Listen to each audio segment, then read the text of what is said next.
Hi friends, இன்றைக்கி நான் உங்களுக்கு செஞ்சு காணிக்க போகிற recipe chicken pulao. Electric pressure cooker, instant pot இல்லைன்னா நார்மல் ப்ரெஷர் குக்கரில் எப்படி பொலன்னு பண்ணுறதுன்னு காணிக்க போகிறேன். ஸோ ஃபஸ்ட்டு மேரினேட் பண்ணிடலாம். சிக்கனில் லெமன் ஜூஸ், பச்சை மிளகா, கொத்தமல்லி கீரை, புதினா, உப்பு, கொத்தமல்லி பொடி, ஜீரகப்பொடி, chilli powder, garam masala powder, அதுக்கப்புறம் கொஞ்சமாக இஞ்சி பூண்டு பேஸ்ட்டு, தயிர் இவ்வளோ ஊற்றி நல்லா மேரினேட் பண்ணிடுங்க ஒரு 10 நிமிஷம். இதுக்கடையில் 2 கப் பாஸ்மதி ரைஸை நல்லா கழுவி ஒரு அரை மணிக்கூர் ஊற வச்சு வச்சுருக்கேன். இப்போ நான் என்னோட எலக்ட்ரிக் ப்ரெஷர் குக்கர் யூஸ் பண்ண போகிறேன். நான் யூஸ் பண்ணுறது அகாரோட ப்ரெஷர் குக்கர். இதோட லிங்க் கீழே ப்ரொவைட் பண்ணுறேன். ஸோ எலக்ட்ரிக் ப்ரெஷர் குக்கரில் உங்களுக்கு இந்த புலாவ், பிரியாணி எல்லாம் குலையாமல் பண்ணுறது கொஞ்சம் டெக்னிக்கலானது. இந்த மெத்தட் ஃபாலோ பண்ணிங்கன்னா எப்போவுமே குலையவே குலையாது.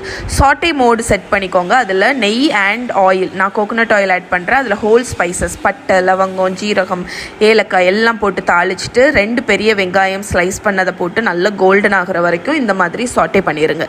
அதுக்கப்புறமா நம்ம மேரினேட் பண்ணி வச்சுருக்கிற சிக்கனை போட்டுருங்க. நம்ம எல்லாமே இந்த சிக்கன்லேயே போட்டிருக்கோம், அதனால் நீங்கள் எக்ஸ்ட்ராவாக எதுவுமே அந்த வெங்காயத்தில் ஆட் பண்ண தேவையில்லை.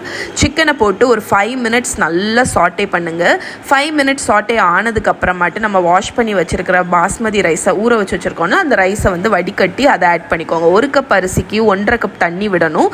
நீங்கள் தண்ணிக்கு பதில் தேங்காய் பால் விட்டுக்கலாம், பட் தண்ணியே ரொம்ப நல்லாயிருக்கும். அதை நல்லா கலந்து விட்டுட்டு இப்போ இந்த ப்ரெஷர் குக்கர் இது சாட்டே மோடில் இருக்குது. அதனால நீங்கள் சாட்டே மோட்லேருந்து ஆஃப் பண்ணிவிட்டு ப்ரெஷர் குக் மோடில் 5 நிமிஷம் ப்ரெஷர் குக் பண்ண போகிறோம். 5 நிமிஷம் ப்ரெஷர் ஃபுல்லாக போனதுக்கப்புறம் அது லோ டெம்பரேச்சருக்கு வரும்ல ஆட்டோமேட்டிக்காக. அதில் 11 நிமிஷம் விட்டுட்டு மேனுவலாக அந்த ப்ரெஷரை ரிலீஸ் பண்ணி விட்டுருங்க. இந்த டெக்னிக் நீங்கள் ஃபாலோ பண்ணும்போது உங்களோட ரைஸ் குலையவே குலையாது.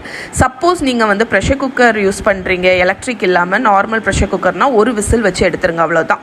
ஸோ ப்ரெஷர் ஃபுல்லாக ரிலீஸ் ஆனதுக்கப்புறமாட்டு நீங்கள் ஒரு பெரிய பவுலில் இதை அப்படி கொட்டிடுங்க. கரண்டி போட்டு கிண்டாதீங்க. இந்த மாதிரி கொட்டினீங்க அப்படின்னா உங்களுக்கு பொலன்னு உங்களோட சிக்கன் புலாவ் கொஞ்சம் கூட அடி பிடிக்காமல் சூப்பராக ரெடி ஆகிடும்.